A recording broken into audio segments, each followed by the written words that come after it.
Bonjour, aujourd'hui on va regarder le deck de la 5e édition du clan des Lasombra.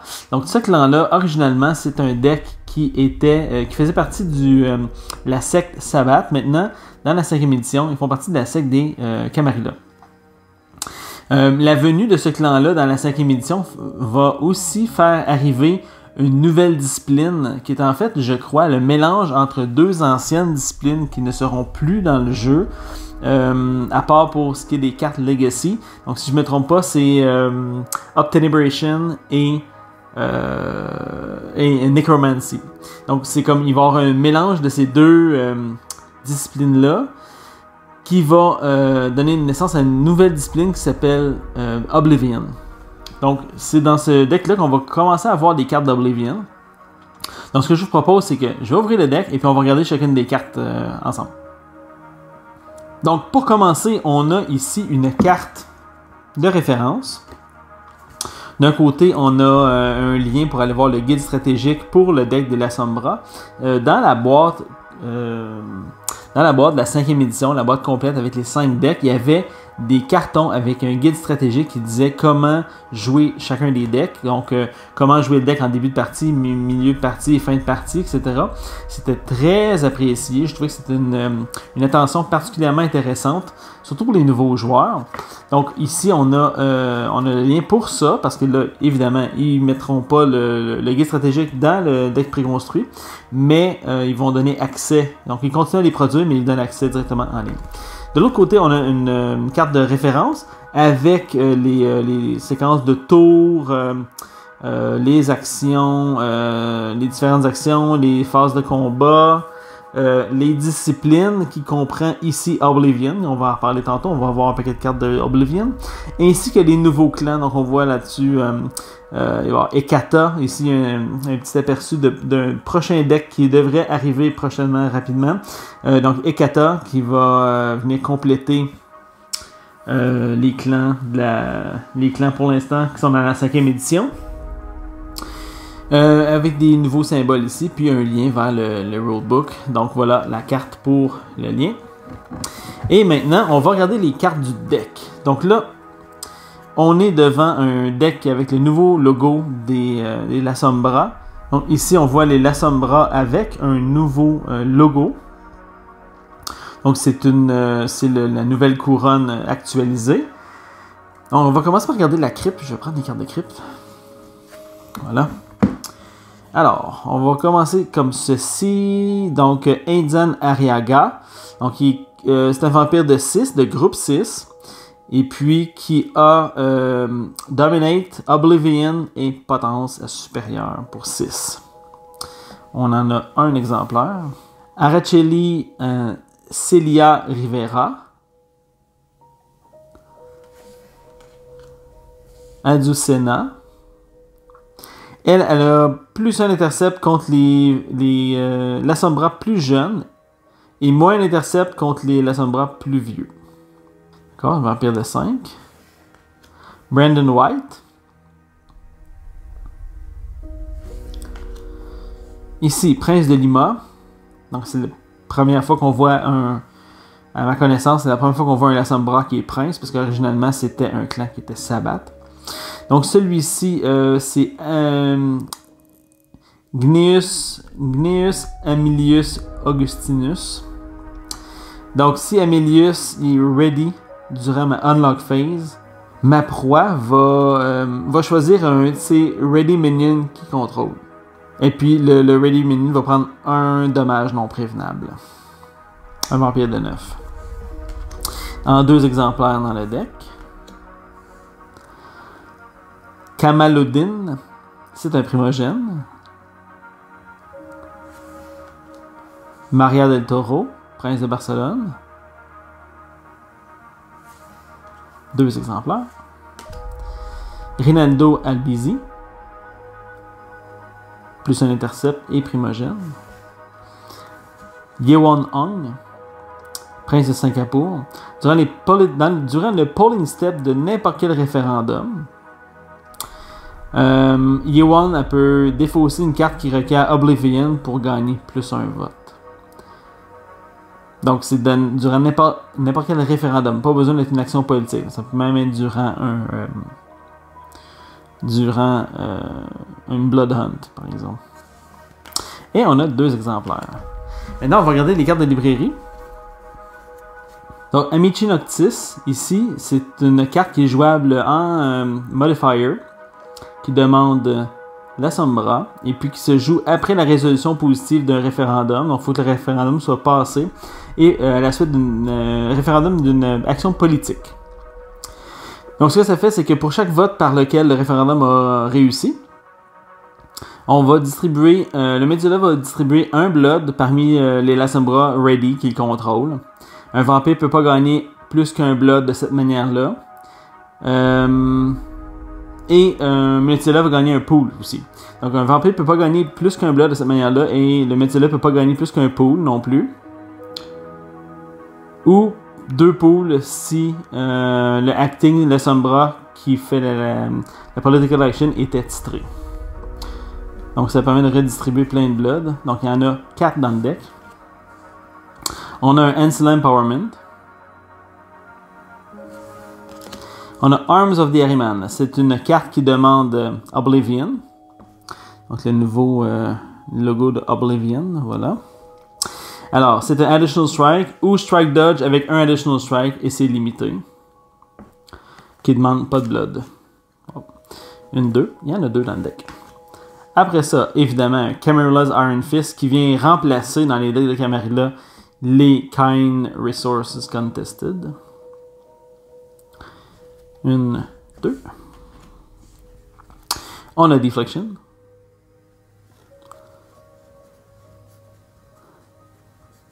Deflection. On a Elysian Field. C'est une carte que je peux locker, qui demande la Sombra. C'est une carte que je peux locker pour donner plus un stealth à un Lasombra que je contrôle. Coûte 2 pools. Expulsion. Ça demande un primogène ou un prince. Je crois que ça, c'est une nouvelle carte. Je vais choisir jusqu'à 2 minions. Et puis un référendum réussi fait que les minions que j'ai choisis ne peuvent pas jouer carte de réaction, bloquer ou faire des voix lors d'un référendum ce tour-là. 2 expulsions. Donc c'est comme un négatif mais temporaire. Donc Govern the Line, évidemment, parce qu'on est avec un deck qui contient Dominate. Donc ça c'était un must. Donc 1, 2, 3, 4, 5, 6, 7. On a Information Highway pour transférer plus de blood. Donc un Information Highway.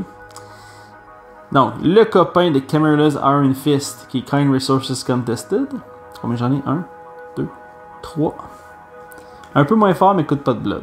Il est jouable par les sabbats. Donc j'ai une carte d'Oblivion, donc il fallait qu'il y ait une carte d'Oblivion. C'est une carte de discipline qui va donner un niveau d'Oblivion et qui va donner plus 1 de capacité. Oblivion. Omnius Chorus. C'est une carte qui est à la fois modifier et réaction, qui demande la Sombra. C'est utilisable seulement durant le polling step d'une political action, donc par exemple pas pendant un Blood Hunt. Le Lasombra qui joue ça a plus 3 votes. Wow. Wow. Donc ça c'est très bien. Il n'y a aucun... c'est plus 3 votes. Pas besoin d'avoir de discipline à supérieure ou à inférieure. Wow. Très cool. Ça joue en modifier et en réaction. Je pense que ça c'est une très bonne carte de vote. 1, 2, 3, 4. Parity Shift. Puisque dans le deck il y a des princes. Donc 1, 2. Parity Shift. Pass-Through Shadow. C'est une carte de combat qui demande Oblivion, qui coûte un blood. À inférieur, c'est un Strike Combatants. Et à supérieur, Combatants. Puis après le combat, je mets cette carte-là sur le vampire qui l'a joué. Et je vais pouvoir plus tard brûler cette carte-là pour gagner un Stealth. Donc 1, 2, 3, 4. Pass-Through Shadows. Il y a le Political Hunting Ground ici. Un Power Structure. Un Power Structure. Puppet Master, qui est une réimpression d'une carte qui s'appelait Mind Rape. Pour des raisons éthiques, ils ont changé le nom pour Puppet Master. J'ai aucun problème avec ça, même que je trouve ça intéressant que la carte, qui était quand même assez difficile à avoir, soit fixe dans un deck préconstruit. Ça va remettre plein de cartes en circulation. Donc ça, c'est bien. Donc Puppet Master. Second Tradition Domain. 1, 2, 3, 4, 5, 6 Second Trad. Il y a Shadowcast, qui est une carte de modifier qui demande Oblivion. À inférieur, ça donne plus un stealth, mais à supérieur, c'est utilisable seulement après la résolution d'une action successful, qui est une directed action. Je mets cette carte-là sur le vampire, puis durant une action dirigée contre le même Methuselah ou le même groupe de Methuselah, ce vampire-là peut brûler cette carte-là pour gagner plus un stealth. Donc, Shadowcast, 1, 2, 3, 4 Shadowcast.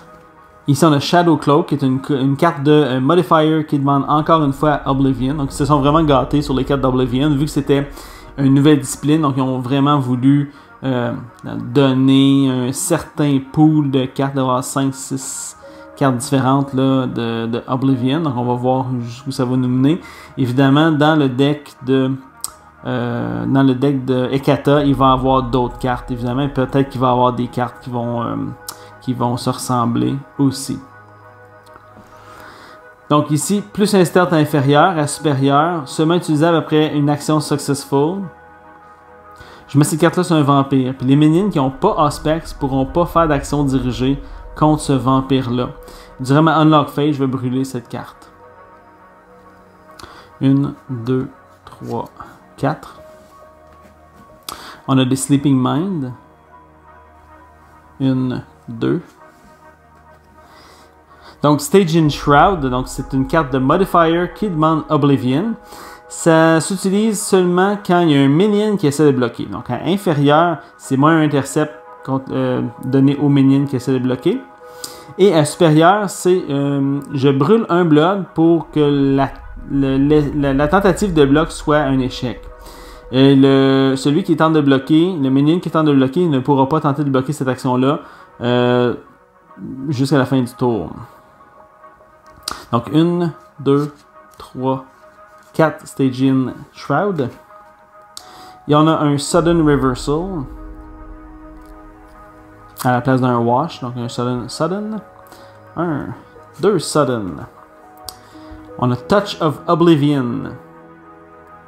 C'est une carte de combat qui demande Oblivion encore, qui coûte 2 blood.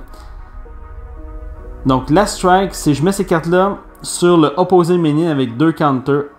Et puis, le minion sur lequel cette carte-là est attachée va brûler un counter au lieu de unlocker au début de sa unlock phase. Puis, dès que la carte n'a plus de counter, on la brûle. À supérieur, c'est une strike qui envoie le vampire opposé en torpeur ou qui brûle l'allié opposé aussi. Wow!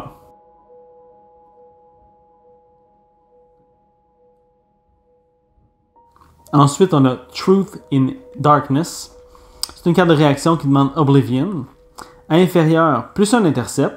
Et à supérieur, c'est plus un intercept aussi.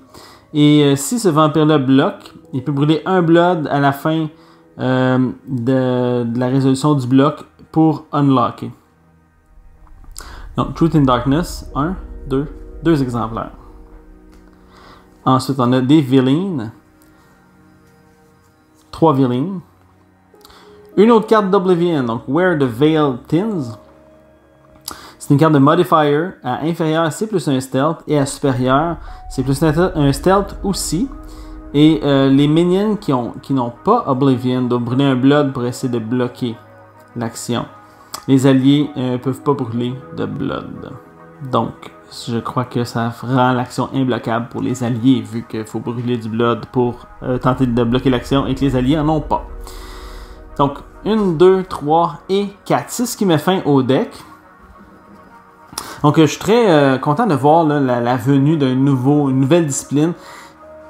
Bon, ça ressemble quand même beaucoup. Il y a énormément de stealth à l'intérieur. Et puis, ce que j'ai trouvé étonnant dans ce deck-là, c'est que dans la crypte,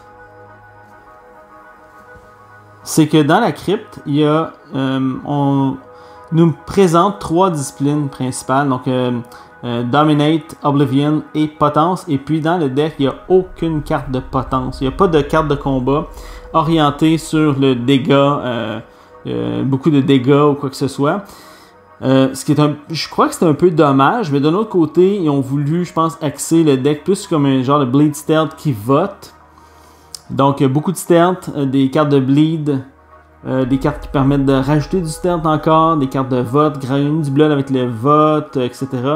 Donc, c'est comme pas orienté combat. Donc, je comprends l'idée, sauf qu'on passe à côté d'une toute la possibilité d'utiliser une discipline qui est quand même fortement présente dans le deck. Donc, si on regarde, je crois qu'il y a seulement 1, 2, 3, même celle-là, même pas potence. Donc, il y a seulement 3 cartes.